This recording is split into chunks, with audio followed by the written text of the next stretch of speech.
What's going on, everybody? Welcome back to another episode of Beyond the Forecast. Really fun episode for everybody planned.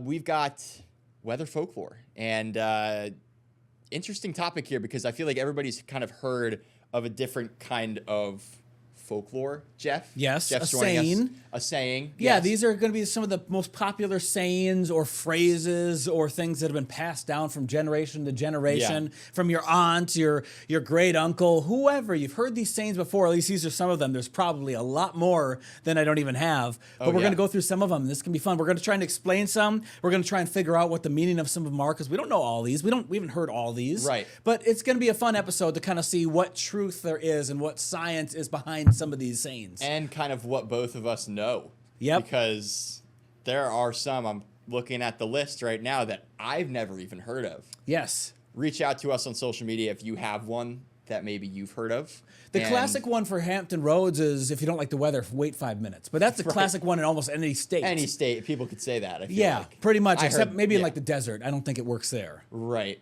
Maybe a little bit slower in terms Yeah. of change. I mean, if you it's- walked around saying that, they probably would throw some sand in your face. Yeah, 'Cause it's like, exactly. what? What are you talking about? So, I mean, we'll just get started with the first one, and this is one that works really well here. Red sky at night, sailor's delight. We have a huge fishing and boating community here, and we have to think about it. Okay, so we have a red sky in the morning, sailors take warning. Yes. We would have high clouds in the atmosphere. Those high clouds in the morning from the sun coming in, giving that reddish sky, indicates that there's probably some rain that's off in the distance that's coming our direction. Yeah. So some overhead blowing cirrus clouds from a distant thunderstorm. Yes. And that's what's creating those clouds in the morning. Yes, and that light kind of because of the low kind of angle of the sun early in the morning. Yes. So a really cool one there. So- So I feel like that one's probably the most one of the most famous. And what direction does our weather usually travel from? Usually travels west to east. West to east. That's right. So when we're looking to the east and the skies are clear,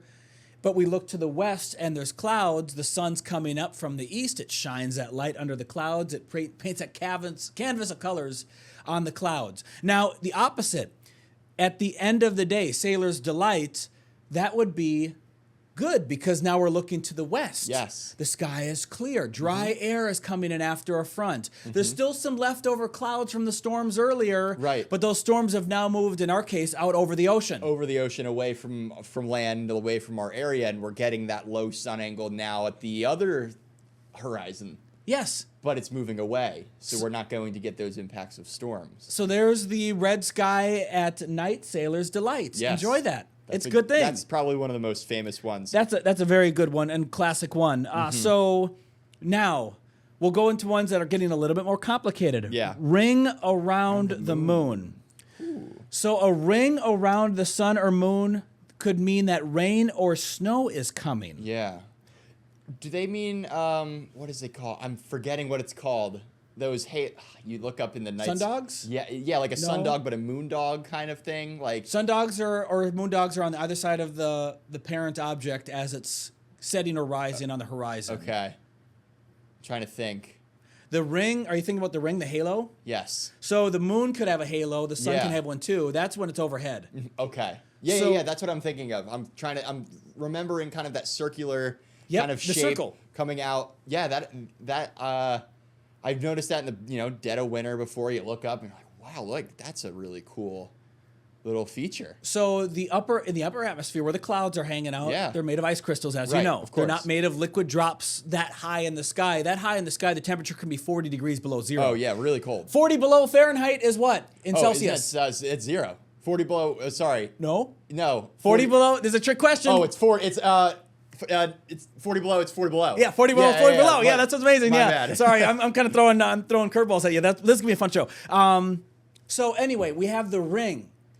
In the upper atmosphere, we have several cirrus clouds that are traveling through the atmosphere. The atmosphere has humidity. Yeah. Those clouds wouldn't exist if the air was very dry in Right. that layer.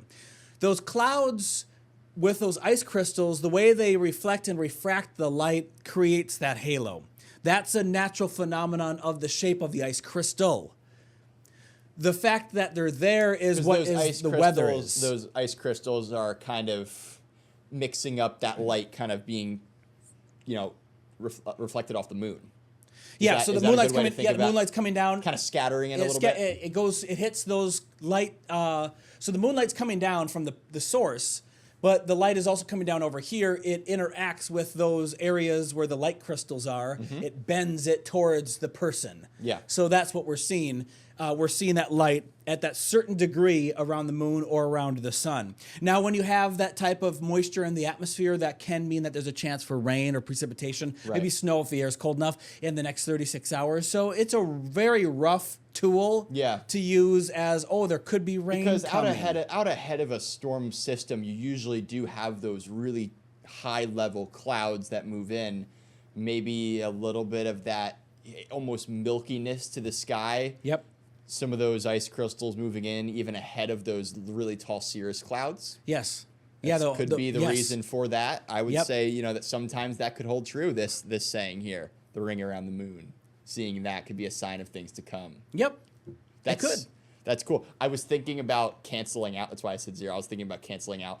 But the -40 thing, I remember that all through college. That was a fun one. That's like that's like both. If you want to think about Fahrenheit and Celsius, think of that. That's the spot where they meet. Yep. So going back to sundogs. And sun pillars. So when you have a moon or a sun that's low, especially a sun in the wintertime that's low on the horizon, you can see the sundogs on either side. Now that can be from two different things.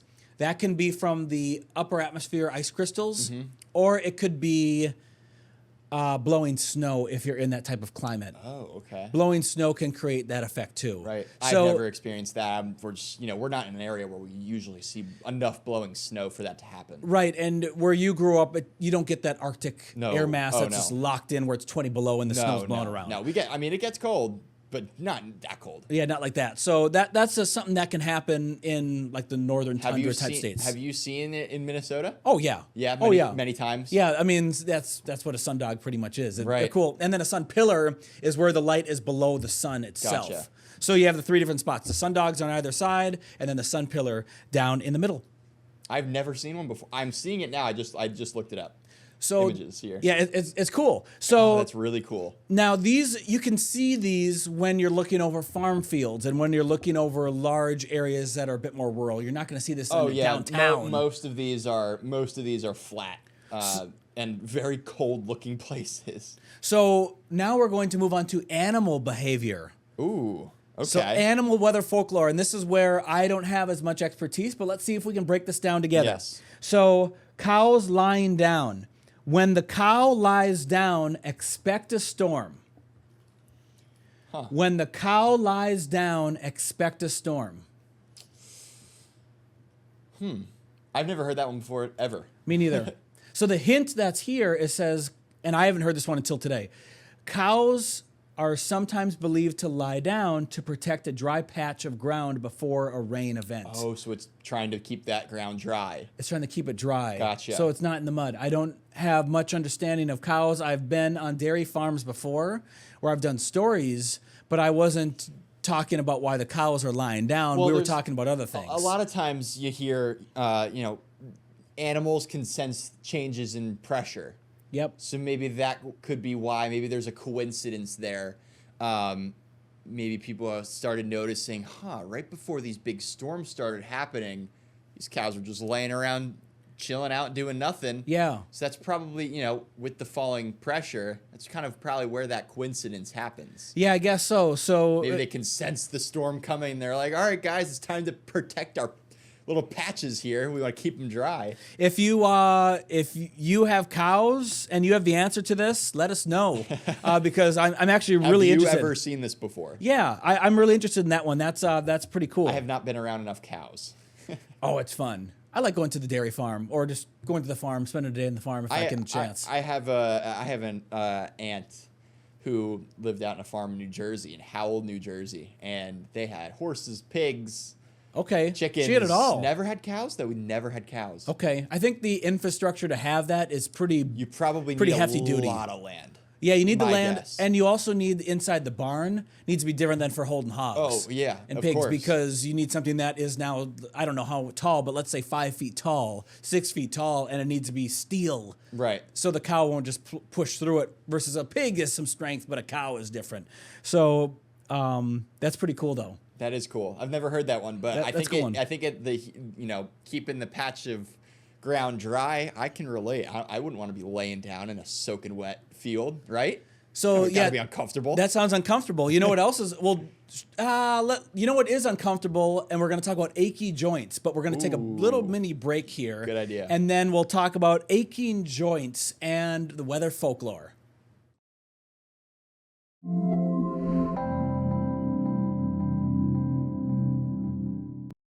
Welcome back to some more weather folklore.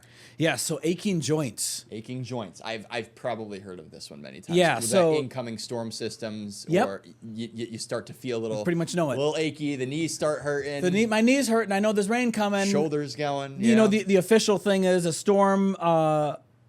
coming storm, your joints will tell, for bad weather makes them swell. That's the official That's saying. the official That's saying. pretty cool. I haven't heard it said like that. I usually just Yeah. hear someone say, "Hey, my knee's hurting, Jeff. I think the storm's going to be worse than storms what we're going to get." What we're saying, yeah. Yeah, so lower barometric pressure and an increased humidity can cause tissue to swell and put pressure on the joints. I have a feeling this is definitely more noticeable for those with maybe problems where their joints are just more sensitive as a whole. You know, maybe a younger or healthier, a very healthy person with healthy joints, maybe not notice it as much, but those who are maybe, who are susceptible to maybe joint It's pain, hard to tell, yeah. they can notice it a lot more. I remember there's my great grandmother, before she passed, she would always say talk about this. She would always talk about, Brian, like she knew I was obsessed with weather at the time. She's like, Yeah. Brian, storms are coming. I was like, what do you mean? I was young at the time. I was like looking up. I was like, what do you mean? I don't see anything. It's a sunny day out in the middle of the summer. She's like, I'm starting to feel it in my knees. And that was just what she would say. And she would Yeah. laugh. And then lo and behold, here comes a thunderstorm in the afternoon. And I thought she was I was like, Grandma, you're a genius. This is your grandmother or your great-grandmother? Great-grandmother, sorry. What was your great-grandmother's name? I just called her Grams. Oh, Yeah. Grams. Okay, that's Yep. nobody. Okay, cool. That's Grams for you. That's awesome. There's a saying right there. Yeah. That's True. cool. So, I mean, I hear it a lot. So, lower barometric pressure. Let's talk about air pressure.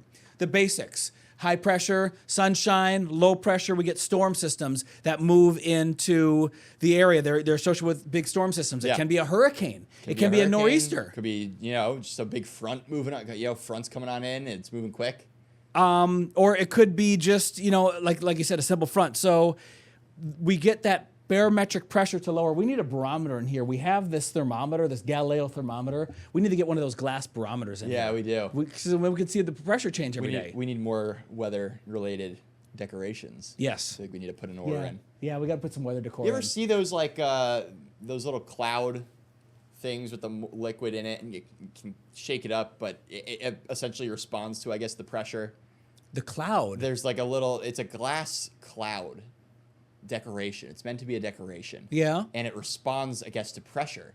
And the lower the pressure, the cloudier the substance in the cloud gets. I haven't seen that. I have one. I'll bring it in. Okay. I'll show you it. It's really Yes. cool. That's really It cool. is really cool. That's really neat. I've never heard of that before. And I think And sometimes... it's glass? Yes. So it's a cloud. It's a, think of like a clip art Yeah. puffy cloud. Yeah. It's that, and there's water in it with some solution that I guess responds to the pressure in the air. So when it's, low pressure, if there's storms nearby, you can usually look at it and it's a cloudier white substance. Huh. When it's clear out, that white substance is kind of sunk to the bottom, to the very bottom of Yeah. the column of water, and so it's just a clear cloud.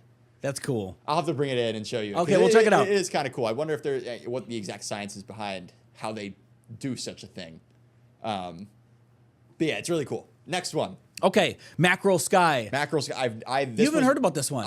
This was the one we were talking about before. I've never heard of this in my life. I'm surprised you haven't heard this one. Okay, mackerel scales. Which is, yes. Mackerel scales and mare's tails make lofty ships carry low sails. I probably should have heard this because I lived near the water my whole life. It sounds something where sailing or something ocean related? Or it could be mackerel sky, not long dry. So this refers to altocumulus clouds or cirrus clouds. So when I hear, I'm seeing it now. yeah, when I think of the term mackerel sky, I always learned it when I was with my uncle. We were out fishing, and he said, "Hey Jeff, look at the mackerel sky," and it's when the sky has the It clouds. looks like fish scales. It looks like fish scales. Huh. It looks like the mackerel. Yeah. So that's what I think of. Now, I didn't hear the exact folklore phrase that we just read here.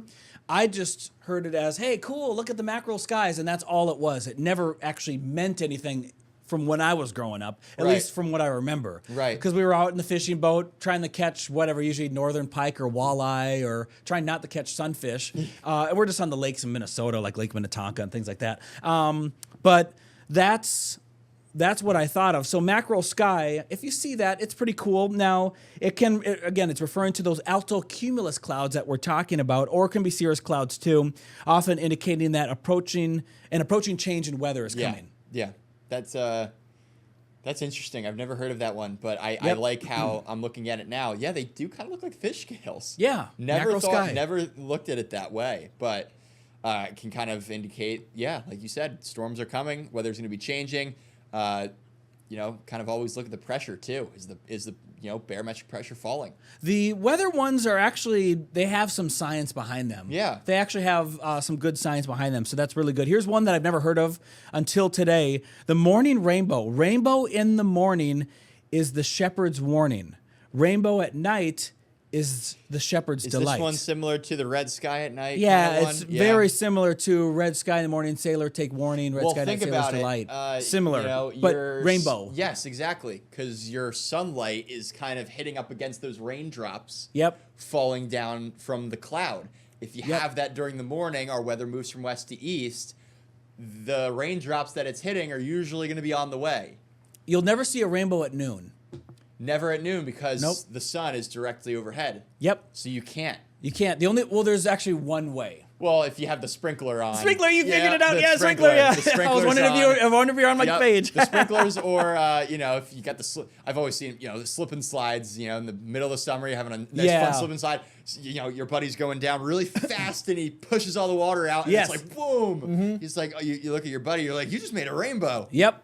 Yeah, it's so moving that's that fast. the only time that you're going to see it middle of the day like that. Only time. So yeah, that one was kind of fun. That's going back to the other one. Ooh, what's this one about frogs croaking? Yeah, I was looking at that one. You want to do the frogs croaking? When frogs loudly croak, a change in weather won't be a joke. Frogs become more vocal before a rain event and are more attracted to moisture. You usually find, I feel like, frogs around those ponds and watery areas. But then at night, when the frogs are going crazy and they're singing, there's no rain coming. There's no rain coming. It's a warm summer night. Yeah, maybe humidity. It's just very humid. Yeah, so that's a strange one. I wonder if someone at the aquarium would know that answer. I'm gonna check this one out. I'll let you check that one out. But I wonder if that is because frogs become more vocal before rain as they are attracted to moisture. So they are high humidity. Apparently, yes, rising humidity. They're responding to environmental changes. Okay. It says the traditional belief that frogs croak before rain has a basis in science. They are responding to environmental changes like rising humidity or dropping barometric pressure. A lot of it has to do with pressure. Yeah. Most of these, obviously, if the pressure's falling, good indication that you could have some inclement weather coming. Yep. So, often at times that precedes, a storm system. Yeah. Signaling the ideal conditions for breeding. So I guess they're signaling to others for looking for a mate. Yes. Yeah. That could be that's actually really cool. Didn't know that. Hey. If that's the case, if you hear the frogs going crazy, they like a humid night. I've always noticed that when I lived in the South, sometimes depending on where you were, it was loud. Yes. Couldn't fall asleep. Yeah, you couldn't fall asleep. It just depends on where you are. See, where I grew up, the frogs weren't there because there was a lake across the street What from about me. the summer times? No, because my Not backwoods. No, the backwoods didn't have frogs. It was a dry woods. It was just trees. There may have been there was toads. There was a couple of toads jumping around, but there was not a swamp nearby. So it wasn't a prime spot for them because I'm sure they would just be they had nowhere to hide. The frogs are going to be where they have a food source, which will be insects, and then they're going to be where there's safety. Yeah. And they're not going to be jumping around woods with leaves where there's no water source for them to hide. Right. And then, because it just gets too dry, because they're cold-blooded, so they want to probably need a way to cool down. Yeah. And that's what the water does. I've got two here that I think are quite interesting. I kind of read ahead here. Okay. About pine cones. Yes. Scrolling all the way down. Oh yeah, plants. We haven't done any plants or natural elements Let's yet. start with pine cones because Yeah. I've actually kind of heard. I think I've heard this one a couple times before. Okay. This one's saying open pine cones mean fair weather. Closed cones mean foul weather. Yes. Pine cones open to release seeds in dry weather and closed to protect the seeds from moisture. So Yes. that's kind of where that's coming from here, because if it's, you have nice weather, you have dry weather, that those seeds are probably able to be lofted up more into the air. If you have moisture and rain coming down, those seeds can maybe get trapped in the moisture and weighed down. That's my first thought as to why, the science behind the pine cones would be. Maybe. I don't think the seeds will float like a cotton ball type. You don't think that the dry weather I don't probably think- has? I think it's for maybe mold or maybe other type of think protection. so. I don't know, but that's what I'm thinking. Because pine cones, they drop and they bounce, and then they fall from the tree, and that's about it. The seeds, they're how not like the small are the helicopters. seeds? I believe they're very small. They're in the tips of the pine cone itself. Oh. If you break the pine cone apart. A couple of years ago, there's a pine tree in my backyard. I collected a bunch of pine cones. They could. They can float? 4 to 10 millimeters long. That's really small. 4 to 10 It could, millimeters maybe in a long. strong- well, strong 10 windy millimeters day. is how many centimeters? I should know this. Not 1 centimeter. Some can reach 2 to 3 centimeters long, but that's the big ones. That's pretty big. It's pretty big. Yeah, that's huge. That's almost an inch. Yeah. So So- maybe not floating. We should use the metric system here because know. look, we're struggling over centimeters. I mean, we should know In this. millimeters. We don't have much time, but a quick story on pine cones. A couple years ago, I was thinking, I'm going to collect all these pine cones and put them in a nice pot in my front of my house. Yeah. Because they look really pretty. They look cool if you decorate them the right way.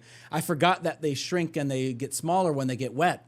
So I designed it based on them being folded out instead of them contracting. So I don't know. I mean, I could simply search this.